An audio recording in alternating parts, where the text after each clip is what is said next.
Hello guys, இன்னைக்கு நாம பார்க்க போறது மேனேஜர் கிம்மோட சாப்டர் 3.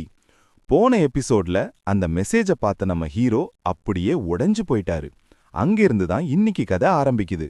அந்த மெசேஜ்ல உன் பொண்ணு செத்துட்டான்னு பார்த்ததும் ஒரு ராணுவ வீரனா இருந்த அந்த மனுஷன் அப்படியே நிலை குலைஞ்சு போறாரு.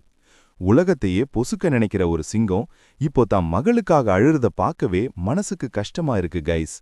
கையில இருந்த பேக் நழுவி விழுது. கண்ணிலிருந்து கண்ணீர் ஆறா கொட்டுது. டக்குன்னு தான் கண்ணாடியை கழட்டிட்டு தன்னைத்தானே தேத்திக்கிட்டு அந்த நம்பருக்கு கால் பண்றாரு. ஆனா அந்த கேங்ஸ்டர்ஸ் உஷாராயிட்டாங்க. டேய், இது ஏதோ போலீஸ் கால் பண்ற மாதிரி இருக்கு, சாட் குரூப் டெலீட் பண்ணு, போனை தூக்கி ஏறின்னு பேசிட்டு காலை கட் பண்ணிடுறாங்க. கிம் மஞ்சள் ஓ கிட்ட குரூப் டெலீட் ஆகிடுச்சுன்னு காட்டுது. என்ன நடக்குது, திரும்பவும் கனெக்ட் பண்ணுடான்னு கத்துறாரு. மஞ்சள் ஓ பயத்துல அவங்க ஃபாரின் சர்வர் யூஸ் பண்றாங்க, என்னால கனெக்ட் பண்ண முடியாதுன்னு சொல்றான். அப்போதான் அங்க இருக்கிற இன்னொரு அப்பா தன் பொண்ணுக்காக கடன் வாங்கினவர் மஞ்சள் ஓவோட பேச்சை கேட்டு கிம்மோட முதுகுல கத்தியால குத்துறாரு. மஞ்சள் ஓ சந்தோஷத்துல கத்துறான், அடிடா இன்னொன்னு குடுடான்னு. அந்த தந்தை பயத்துல, நான் இவனை குத்திட்டேன், இப்போ என் கடனை தள்ளுபடி பண்ணிடுவீங்கல்லன்னு கேக்குறாரு. ஆனா நம்ம ஹீரோ யாரு, ஒரு ஸ்பெஷல் சீக்ரெட் ஏஜென்ட். அவர் அந்த கத்திய அப்படியே தன் கைக்குள்ளேயே லாக் பண்ணிட்டாரு. அவருக்கு காயமே ஆகல. அந்த மனுஷன் இவ்வளவு பெரிய ஆபத்திலையும் அசராம நிக்கிறான். அந்த பழையாள் முதுகல குத்த வரும்போது நம்ம மேனேஜர் கிம் அதை தான் கைகளாலேயே தடுத்துட்டாரு. இத பார்த்த மஞ்சள்வோ, ஐயையோ இவன் மனுஷன் இல்ல, ஏதோ ஒரு பேயின்னு பயத்துல அலறான். கிம் அந்த துரோகி மஞ்சள்வோவை கத்தியால குத்த போற அதே நேரத்துல தான் அந்த 3 போலீஸ்காரங்கள் என்ட்ரி ஆகுறாங்க. போலீஸ்காரங்க துப்பாக்கிய நீட்டி, ஏ சைக்கோ கத்திய கீழே போடுன்னு மிரட்டுறாங்க. ஆனா நம்ம ஹீரோவுக்கு அந்த சத்தம் எதுவுமே காதுல விழல. ஏன்னா அவர் கண்ணிலிருந்து இப்பவும் கண்ணீர் வழிஞ்சிட்டு இருக்கு. தாம் பொண்ணு இறந்துட்டா அப்படிங்கிற அந்த ஒரு வலி மட்டும்தான் அவர் மனசுல இருக்கு. அப்புறம் என்ன, இன்னும் கொஞ்சம் போலீஸ் வந்து கிம்மையும் அங்க இருந்த மத்தவங்களையும் அரெஸ்ட் பண்ணி ஸ்டேஷனுக்கு கூட்டிட்டு போறாங்க. ஸ்டேஷன்ல கிம் அடிச்ச அந்த 2 ரவுடிகளும் போலீஸ் கிட்ட அழுதுட்டு இருக்காங்க. சார், அவன் சாதாரண ஆள் இல்ல, அவன்கிட்ட துப்பாக்கி இருக்கு, அவன் ரொம்ப டேஞ்சர்னு சொல்றாங்க. ஆனா போலீஸ்காரங்க அவங்கள சமாதானப்படுத்துறாங்க. டிடெக்டிவ் லீ கேக்குறாரு, ஏதாவது தகவல் கிடைச்சதான்னு. ஆனா கிம் இப்ப வரைக்கும் வாயை திறக்கவே இல்ல. அவரோட போன்ல கூட எந்த உருப்படியான தகவலும் இல்ல. அந்த சப்பரி கேங்ஸ்டர் மஞ்சள் நம்ம மேனேஜர் கிம் அமைதியா இருக்கிறத பார்த்துட்டு ரொம்ப திமிரா ஆடுறான்.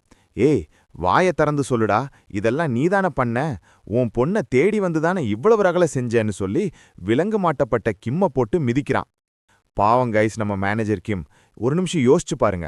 தான் பொண்ணு இறந்துட்டான்னு ஒரு செய்தியை கேட்ட எந்த தகப்பனாலையும் எப்படி திருப்பி அடிக்க முடியும்?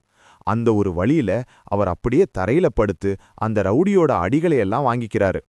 போலீஸ்காரங்க அந்த ரவுடியை தடுத்து, சார் அமைதியா இருங்கன்னு சொல்றாங்க. ஆனா அவன் கேக்குற மாதிரி இல்ல. உடனே அந்த ஹெட் போலீஸ் போய் நம்ம வாலண்டியர்ஸை கூட்டிட்டு வாங்கன்னு சொல்றாரு. அங்க வர்ற அந்த 2 பேருமே சாதாரணமானவங்க இல்ல கைஸ். அவங்க 2 பேருமே ஆசிய விளையாட்டு போட்டிகள்ல கலந்துகிட்ட ஜூடோ சாம்பியன்ஸ்.